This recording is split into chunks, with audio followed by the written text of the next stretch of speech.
All right, back for part two of the doubleheader. We'll be talking about Dylan and I's fantasy league. It's an 8-man PPR league, and we're just gonna go over some things that happened during the season, some funny things, best trades, and whatnot. Personally, I want to start with the draft. I hosted the draft, and we started last year. It was most people's first year besides mine, so expectations were really low. No one really knew what they were doing, and I got away with drafting a really good team, and I took the league essentially. This year, everyone knows what they're doing now. Some people, especially this guy, did their research, maybe a little too much, Okay. and basically it wasn't just a freebie this year. And personally, I look back at my draft and I think, what the hell was I doing? I don't know what I was doing. I guess obviously there's hindsight and like, why did I take this guy instead of this guy? But just looking back at it, I feel like there was way better moves I could have made in the spots there where like I'm not upset with the people I took at the time, but they could have been better. And then I want to hear your draft, how that went for you. So going into the draft, I had a decent amount of I had a list of players I wanted and when I wanted them.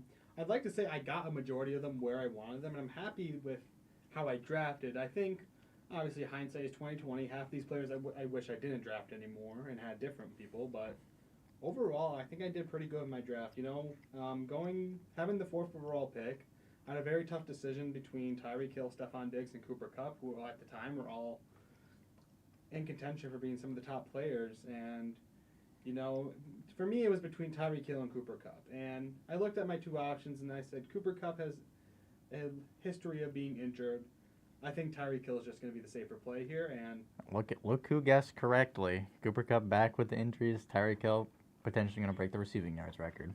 yes, sir, we love to see it. As a Dolphins fan, seeing him score a touchdown is great for both my fantasy team and for my actual team. Seeing us do good, especially with how Tyreek Hill's been performing recently, it's been really it feels good to have like two sets of I don't know how to describe it properly. Just knowing that Like when your team, it's fun when your fantasy team wins and your actual team wins. yeah, 'Cause essentially. that was me last year when the Giants were winning, and then it's quite the opposite this year. Oh yeah. Yeah, speaking of my season, so after the draft, you're kind of like, oh yeah, my team's pretty good, and you're like, no, my team's better than yours and whatnot. And then we start getting into the season. I start off 1-5, and I'm like, okay, I gotta start doing stuff. And I'm like, okay, trades need to be done. The waiver wire is not working, and I traded with you first. Mm-hmm. I traded Mark Andrews, Amari Cooper, and Jordan Addison, was it? Yes. For Sam Laporta, Terry McLaurin, and Ramondre Stevenson. Mm-hmm. And so Watson had been injured for some time, so he just kind of been riding the bench for a while. And then Laporta has been great for me, especially since Mark Andrews got injured. Yeah, that part definitely hurts. In hindsight, I'd rather have Laporta, and not having that tight end has really been it's been hurting me recently. I think if I had Mark Andrews still and he was still playing to his standard, I think I would be a much better team and in contention still. Granted, I'm still in contention to win the league. I just think losing that tight end, having to start Taysom Hill or Pat Fryermuth or David Njoku, it's not as safe as starting Mark Andrews most weeks, and it's tough because I want that good tight end, but there's only two or three good tight ends that are consistent, and that's mostly Sam Laporta, T.J. Hawkinson, and Travis Kelsey. And Kelsey and Hawkinson are too high of a price for me to pay in order to still have a good team, and I don't think you are in a position to trade Sam Laporta right now. So Yeah, no. In our league, there's the tight end drought right now because our friend Devin at one point had 3 tight ends on his roster. he still does. He dropped Jake Ferguson for David Njoku, but that didn't solve anything. No. Jake Ferguson went immediately. I tried to get him, but when you're number one in the league, it's hard to get those waivers that you truly want sometimes. Yeah, we use reverse standing waivers. Maybe we'll change that next year, but basically, if you're in last, you get first priority, and then so on and so forth. And then the other trade I made was with our friend Aiden. I traded. Who the hell did I trade? I don't even remember. It was for Saquon, Mike Evans, and someone else. I could probably pull that up real quick. Bijan. Oh yeah, okay. You trade Bijan and Kelsey. I know that for sure. You trade Bijan and Kelsey. You got Saquon. All right, I got it. So it was Kelsey, Bijan, and Jacoby Myers for Mike Evans, Saquon Barkley, and Puka Nakua. And I don't know about you, I think I won that trade. I mean, personally. honestly, yeah. With how Mike Evans, especially, has been the last few weeks, got his 10th consecutive year of 1,000 yards overall, Dude's crazy. and he's been performing. I mean, Chris Godwin is no Mike Evans, and honestly, Rashad White is good. I just don't think he's on Mike Evans' level in terms of fantasy points. Actually, as of recently, Rashad White has been up there, but I still think Mike Evans is still the number one in their offense right now. Yeah, so basically, I was really like I didn't want to trade Kelsey or Bijan because I was buying on the Bijan hype. Thankfully, I did give up on them because at that point, Bijan was kind of slowing down. I think the next week after I traded him was when he like didn't play because his head hurt or something like that, and he got like 0.3 points. So I was like, thank God I got rid of him at that point. And from there, I went. What was it? So I was 1-5 at those trades. I'm now 6-7, and this is the last week. I'm winning in. Oh, Mike's here. What's up, Mike? Yes, basically winning in. If I lose, I gotta hope one of two people or both lose, and then I could potentially be in. This will be the ultimate comeback story. It will feed generations of a lifetime. And then, Dylan, you said before you had just kind of like a fantasy recap awards kind of thing you want to go over. So yeah, overall throughout the fantasy season, I've been keeping track of what have been some notable matchups, who have had the best players, and who overall has been doing notable stuff. We have so far I've been having a couple awards I like to go over to is comeback champion right now, and it's in between you and Josh. Joshua is now currently on a 6-game winning streak, but the way that you're going to secure it, I feel like, is if you make it to the playoffs, I think you will win the comeback champ for just being able to go from a 1-5 team all the way up to a, if you win this week, 7-7 team, right? Yeah, Josh is typing in chat. He says I'm losing, but he didn't type losing, right? He said loosing. So get your spelling up, buddy. Another couple things we have is the highest scorer of the year has so far been Devin in week 3, getting 204.3 points. It's so crazy because Devin's been really busy away at college in Maryland, and he just doesn't set his lineup, so it's kind of just like hit or miss if he gets that points. How many did you say you had? 2,000, or not 2,000, Jesus. my lord, 204.3 points. Is that number one all time? Who has number one? I can count as like 209 or something like that. Did he have 209 one week? No, like last year I remember. Oh, last year Colin had 211. But I'm actually lying. I forgot about week 12 when I played Michael. I actually dropped the most. Oh boy. With 206.04. Remember that, Mike? Remember when you lost your crown up top? I have kept the crown so far, and I just want to say another current I don't know a name for these things yet. Another award that I have is biggest rivalry, which is like when two teams play each other, which two teams when they play each other scores the most points. And currently, it's pretty obvious. It's between me and Michael. The two games that we have played each other, we have both scored over, I believe, 165 is the lowest any of us scored when we played each other, which was week 5. Mike scored 165, I scored 197. And then we played week 12, and Michael scored 187, which is really impressive. But obviously, you can't beat 206. 187 is a good week too. Like yeah, would have been number one if it wasn't for me that week. Yeah, that is pretty bad.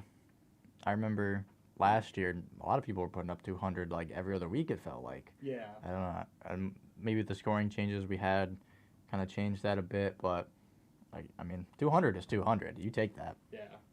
Another award we got here is the highest scoring player, which surprised me.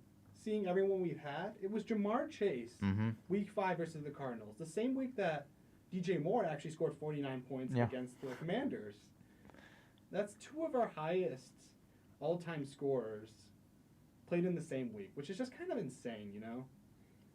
And that wasn't actually the same week Devin scored 204, so I don't know how he didn't score higher with, I think he got like 54 points or something. It was up there. It was if it wasn't 50, it was right about. Yeah. And then another current category we have is the worst trade that's made this season. Oh, so a little context for all of you. Our league, we did these like 1 week trades where we'd be like, okay, you need this player this week, so you give me someone, then we just swap back. Yeah, I had to ban that. I was so done with that. We're not doing that anymore. Not that I wasn't guilty of it, but it's done. So. Sadly, yeah. Yeah, but I assume that's not one of these trades, right? It's like an actual trade. obviously the Tony Pollard for the Philadelphia Eagles would have been the worst Dude, trade. you were so mad, bro. I remember that. Well, in context, or without the context, yes. I think anyone would be mad if someone traded Tony Pollard for the Eagles defense. Hindsight, I may have overreacted just a little bit, but so far the worst trade this year was between Michael and Aiden. And it was when Michael traded Cooper Kupp for Oh, I remember this. You were also mad about this one, too. Puka Nakua.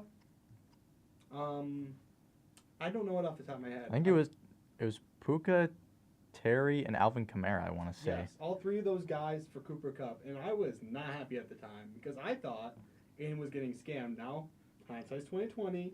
Cooper Kupp has been really bad this season, not really been performing to the expectations we thought. So, overall, I think that's what the worst trade is currently. I'm still looking for other ones that could be that. It's just depending on how we see the rest of the season. The trade between me and Mike was a contender. Deebo Samuel and Tua for Jalen Waddle and I think someone else. I don't remember off the top of my head. Obviously, that one kind of worked out because I was able to start Tua a couple of weeks and I was able to trade away Deebo. Waddle hasn't been too good this year. But I appreciate Deebo. Thank you. Yeah, I wish I had Deebo, but, hindsight's 2020. He was kind of slow to begin the year, though. Yeah. During the beginning of the year, he had... Oh, boy. Technical mic malfunction. Hold on. Oh, chat thinks the Tony Pollard for the Eagles defense was a good trade. Okay, well, yes. At the time, you could have maybe gotten away with it, but without Tony Pollard's been playing recently, definitely not. What was I saying? That's a good question. I don't know. It's your list. I completely forgot what I was talking about, in all honesty. All right, we'll just move on to the next. Is that all you got on your thing there? Yeah. All right. Anything else notable that we can remember that happened?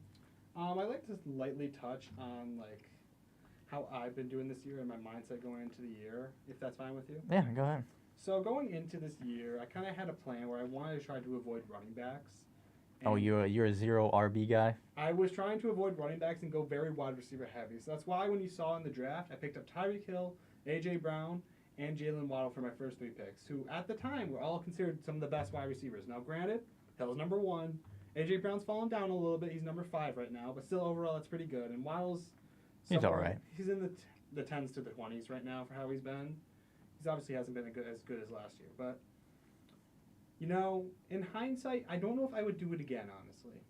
I think those 2 first picks were good, but I think next year I might go wide receiver, quarterback.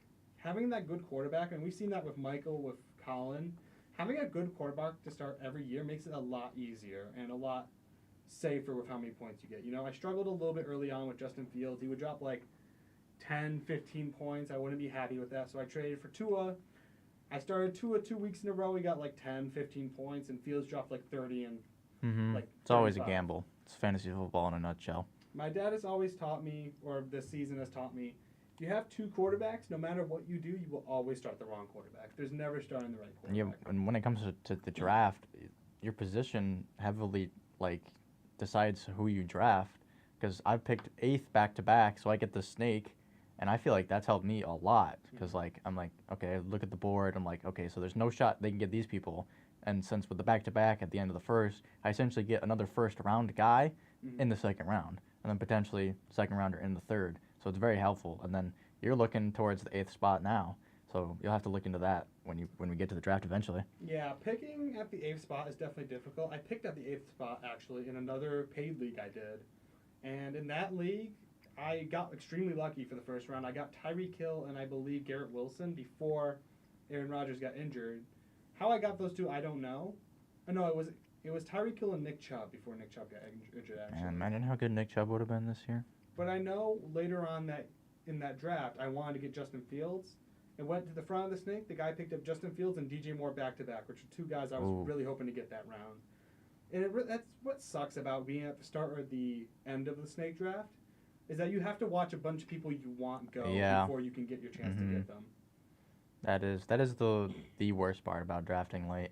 You're good, but you don't get the people you want. Yeah. So, especially with you didn't pick up a quarterback until later because we all picked up our quarterback. Yeah, it's especially with certain people in our league, and you know who you are if you're watching this. It's basically they're very wild card. Like I don't know who they're gonna take. They could just like pick top player and they're like, oh, this guy's name's cool, and then boom, like our friend Colin took Jalen Hurts and Patrick Mahomes in back-to-back rounds, and then everyone panicked and was like, oh, gotta take a quarterback, and then I was left with Deshaun Watson in like the 11th. So then First couple weeks, that definitely. I think that could be one of the main contributors to you losing those first couple games, especially. You did make a really good pick with picking up C.J. Stroud, though, which has honestly possibly saved your team this year. the goat for real. And then I also didn't have like very good receiver depth. I had like 3 of the rookie wide receivers who I thought would do well, and then Jordan Addison kind of blossomed a little later. But at that point, I think I was already using him as a trade material, so it didn't really help me in the long run. And then running backs, I had what was it? I had You had Henry and Bijan and Derrick Henry, and Derrick Henry has just been like the only guy on my team who has just not moved. No trades, no drop. He's the only guy that has stayed on my team the entire year because my whole team just got an overhaul mid-season. So shout out to Derrick Henry for being the real one, even after getting like 4 points in 2 weeks. Then he drops like 25. So you take what you can get. And I think for you, one of the main things that you struggled with was you picked up Kelsey, and then you also picked up Mark Andrews. Well, I will say that was a mistake because I was not paying attention to the draft. I was like, oh, Mark Andrews, I didn't take a tight end after forgetting I took Kelsey. And then I was like, oh, well, okay, maybe I can just trade him eventually. And then it took me a while to actually trade him. I tried to trade him like a lot during the season, and then eventually with you, I finally struck a deal. And then that was pretty much my thought process during that. Mm-hmm. So I think that's all we got. I want to shout out everyone in chat here. Let's see, we've had Josh, Mike, Finn, Colin, and I think that's it. I appreciate you all for watching, and we'll talk to you guys later.